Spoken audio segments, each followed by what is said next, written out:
I'm currently down just southeast of Calgary, and I have some Saskatoon trees, and they've been getting worse every year. They kind of have like a rust on the berries.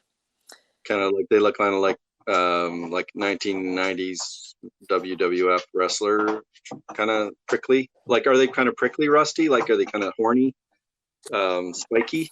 Yeah, some of Or them are. Some of them have kind of have like that thorny fuzzy to them, and then some of them are just kind of that rusty powder almost as that's well. rust. Yeah, That's that's rust. Saskatoon berry juniper rust. Yeah, or Saskatoon juniper rust, or apple cedar rust, or whatever, cedar apple rust, whatever you want to call it. Um, same concept. Multiple spore stages. The alternate host is junipers, typically the common juniper. So if you're southeast of Calgary, I mean, places like Drum have really bad rust because of junipers and stuff.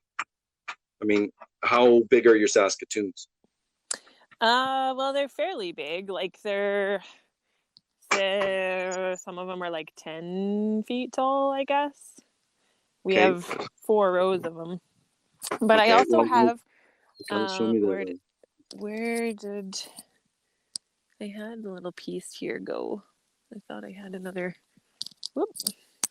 I don't really have any berries with rust on them right Not yet. now. Now No, would be because the time when the spores would be moving. This is the time, or just past, when the spores are moving from the junipers to the Saskatoons. So okay. you'll see, like, so if you found junipers, you'd find the teleal stage, like rusts have multiple spore stages. Is that an old one?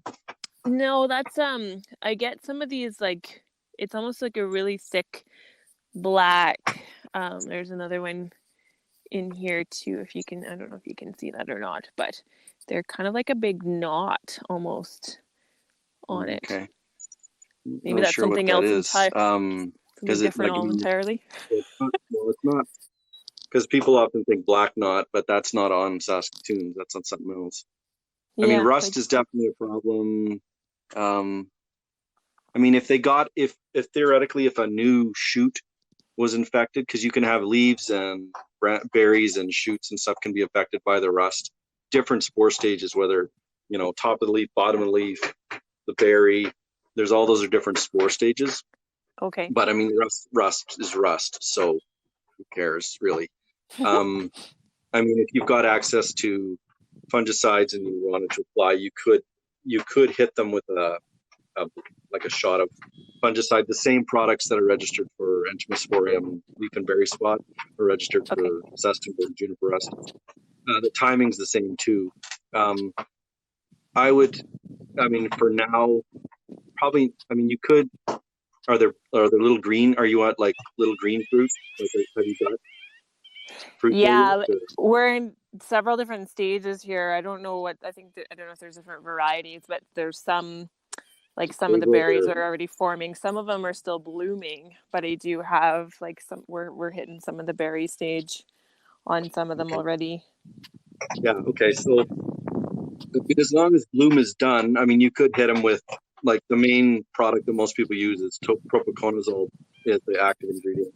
So topaz, bumper, mission, something like that, and you could hit them at green. Like I think green fruit is the latest you would go.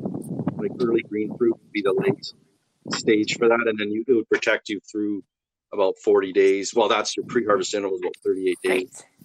And you could potentially protect it so that if there wasn't infection there yet, it might protect it from anything going now.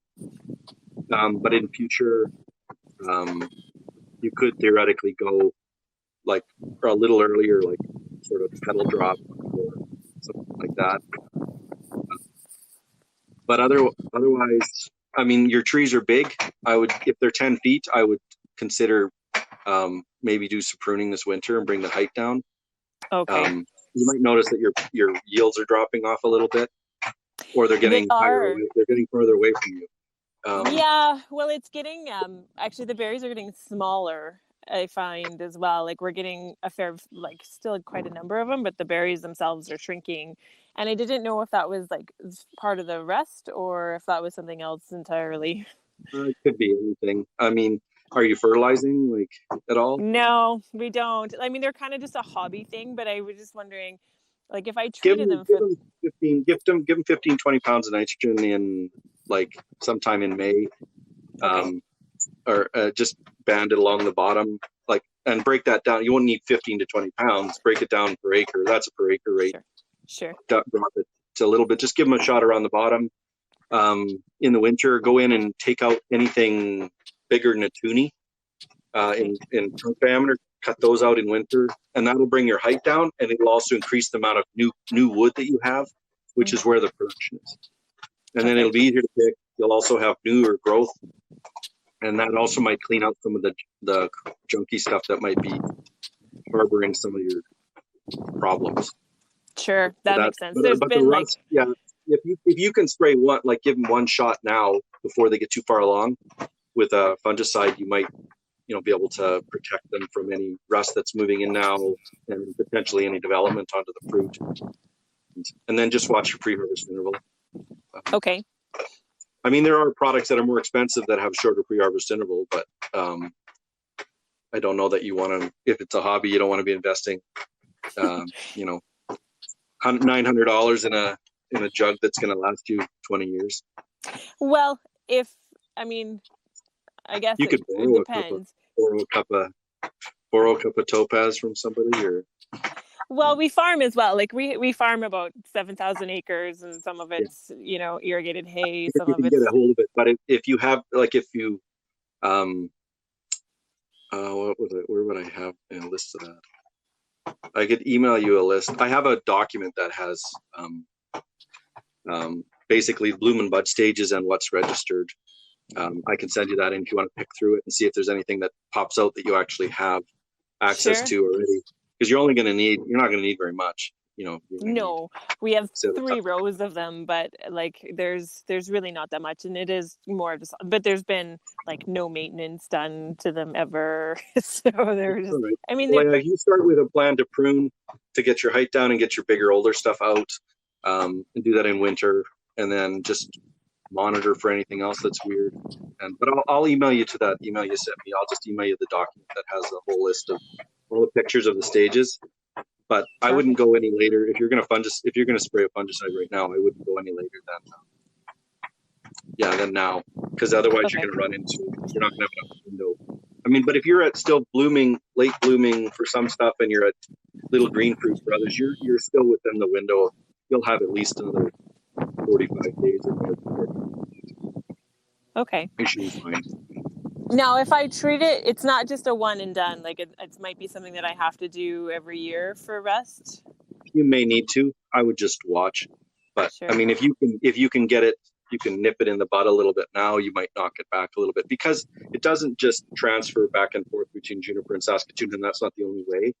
You can also get it, like it can cycle a little bit on the plants itself. So if you have older, rust pustules and things like that, potentially you could cycle through. So if you can clean it up in your own stuff, and then if you happen to know there's an area where you have some wild junipers nearby, or even ones in your yard, you could potentially watch them. And if you see their stage looks like, it's called a teleal horn.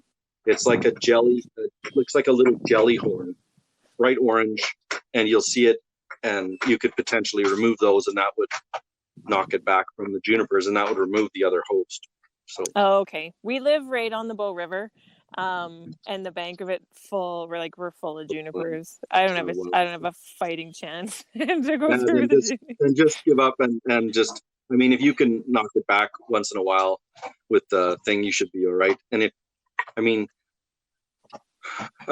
it builds up, you could run into problems. But if you once in a while sprayed, then it would be fine. Yeah, I mean, I guess we'll see if I can spray it now. I can see what it does for the summer, and maybe even like every other year if I needed to, just to kind of keep it under control. Because it's fitting. If you're finding that the production's there. Like, I mean, if you can knock it back, you should be fine. And with the weather being the way it's been the last few weeks, this is prime weather for disease production transfer and stuff like that. So anything that's percolating is going to be just rubbing its hands right now. Right. Because it's that moisture and the rain splash and the wind and everything's going to be perfect. So yeah, fair enough. I was it's been getting progressively worse over the last few years. Like we noticed it a little bit maybe 4 years ago, and then there was a little bit more the year after and a little bit more, and last year, I mean, it was in all 3 roads and there was a fair bit of it. So I was just wondering, like, I'm like, there's got to be something that we're farmers, there's got to be something we can spray on it. oh yeah, absolutely, lots of choices. But I'll email you that document and you can have a look through it.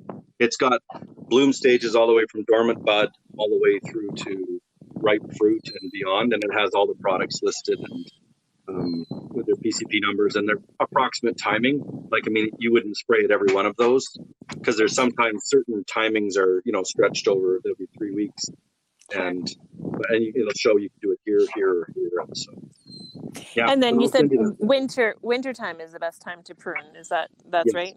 Unless you've got something obviously diseased, then you would prune it out then. But otherwise, the dormant pruning is when you can see all the branches. You're going to try to see the trunks and get right at the ground and get the big stuff out. Okay. Can you do it late fall before the snow comes, or is that maybe a bit early, like after leaf drop? Early. You could do it in March, even before. Okay. Basically, you want to do it before bud break, but after they're shut down and dormant. Okay. So you don't have to do it like dead of winter. You could do it in March before they break, right. They wake up. Kind of like November to March kind of thing, somewhere in there. Yeah. You really just want to be able to see the trunk, the branches. Sure. Like if you can't see them, otherwise you don't really know what you're doing. And you try to take out maybe 25% at most. And so if you start with the really big things and then just see what that looks like, and then you could try again and do a little bit more. And over time you'll see a replacement. And if you fertilize a little bit in the spring, like May, give them a shot of nitrogen and phosphorus, and you might see an extra 6 to 10, 12 inches of growth. Well, that's good. Yeah, there's some patchy stuff in here, and they definitely need a little bit of maintenance. I've got a 6 and an 8-year-old. If they're not getting watered either, like if they're not getting watered well, that'll also, over time, you'll see them get a little bit. Yeah, no, it's time. It's time for me to do a little bit of something. It's if they're worth keeping in the yard, then we better do something about them. Plus, you don't have to kill yourself. Yeah. No, for sure. But I've got 2 little kids that need a summer job, and picking berries is going to be one of them. They don't know it yet, but it's going to happen. Well, if you can bring the height down, you'll get them, keep them more enthused and entertained, because otherwise they're going to be climbing ladders, and then you're more scared than they are. No, that's true. But there's always been so many of them, for the most part, that they can just get what they reach and fill their bucket. It takes them a couple hours, but that's part of the fun. Okay. Good luck. I will email that stuff right away here then. Sounds great, Robert. Thanks so much for your time. I appreciate that. I'm glad this connection worked too. It was really good. Thank you. Yeah, awesome. I'll talk to you later. All right. Cheers. Bye.